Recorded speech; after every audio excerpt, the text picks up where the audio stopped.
Hi class, welcome back to baking school.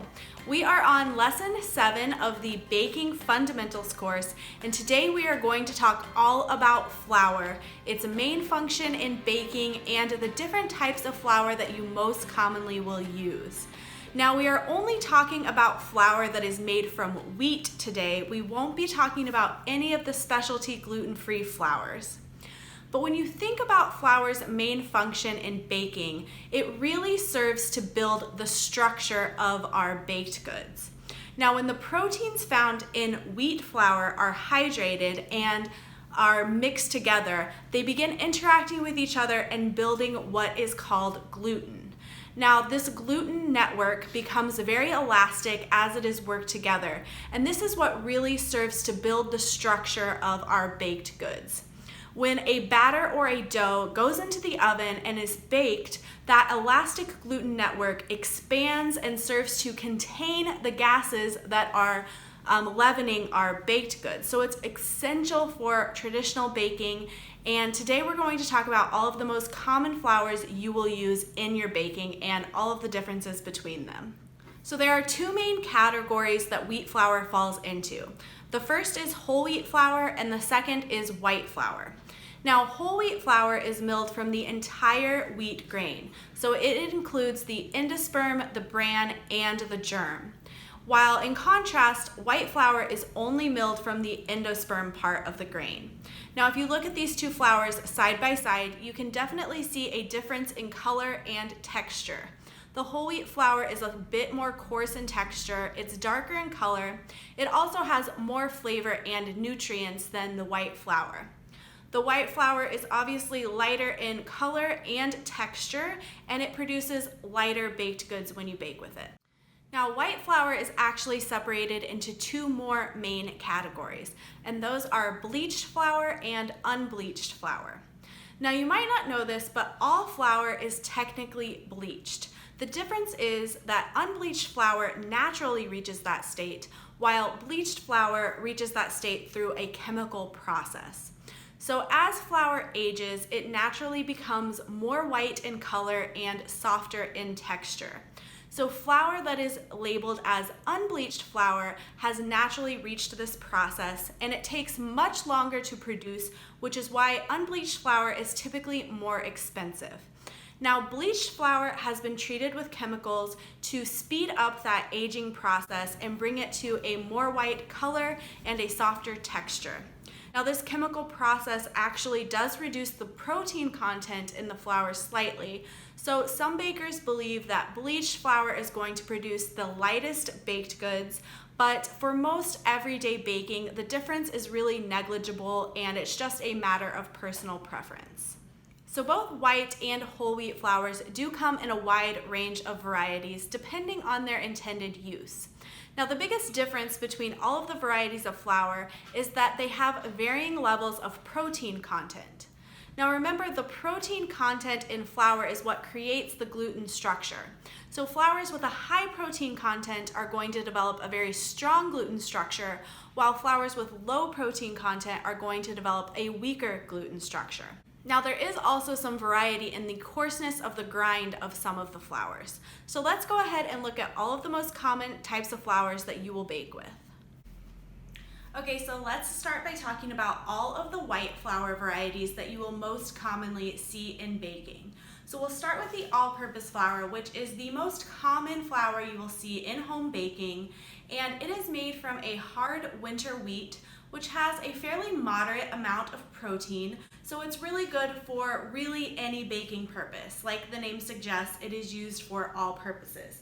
Now, it comes in both bleached and unbleached varieties, so you just want to check the package to see that you're buying what you prefer. Now, the next up we have bread flour. Now, this is made from a hard spring wheat, which actually has a higher protein content than the winter wheat that the all-purpose flour is made from. So that higher protein content makes this flour really good for anything that you would want a lot of chew in. So a bread or anything that you want to be really chewy is really good to use bread flour with. Because of that higher protein content, it will develop a much stronger gluten structure. Now, on the opposite end of the spectrum, we have cake flour. Now, this is made from a soft winter wheat, which has a much lower protein content than the all-purpose flour, and it is milled to a very fine grind, and it also is traditionally very heavily bleached. Now, that bleaching process is going to lower the protein content even more, so it makes a flour with a very low protein content and that really fine grain. So it's really good for delicate baked goods like cake or anything that you would want a very fluffy, delicate texture. Now, traditionally, cake flour is a bleached flour, but they do make varieties that are unbleached. However, I find that they don't perform quite as well as bleached cake flour, but that's just really your personal preference. Now, next up we have a self-rising flour.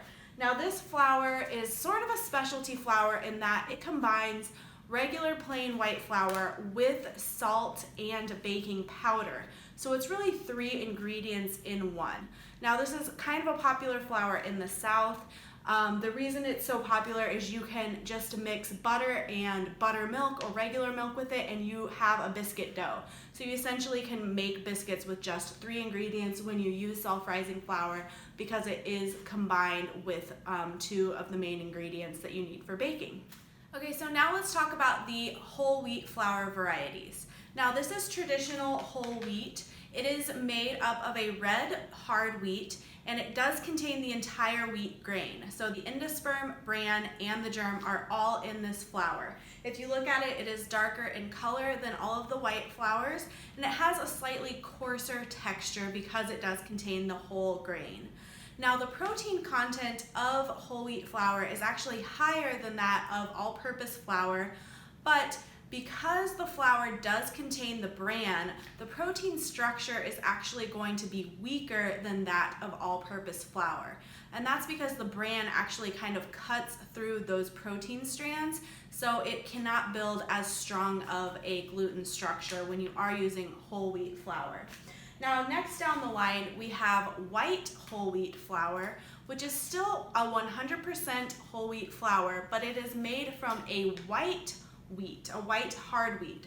So it's actually kind of an albino strand of wheat. So it's lighter in color and more mild in flavor. So this is really good for people who don't love the really rich flavor of regular whole wheat flour. This is a bit milder in flavor, but still has all of the same nutrients that whole wheat flour has.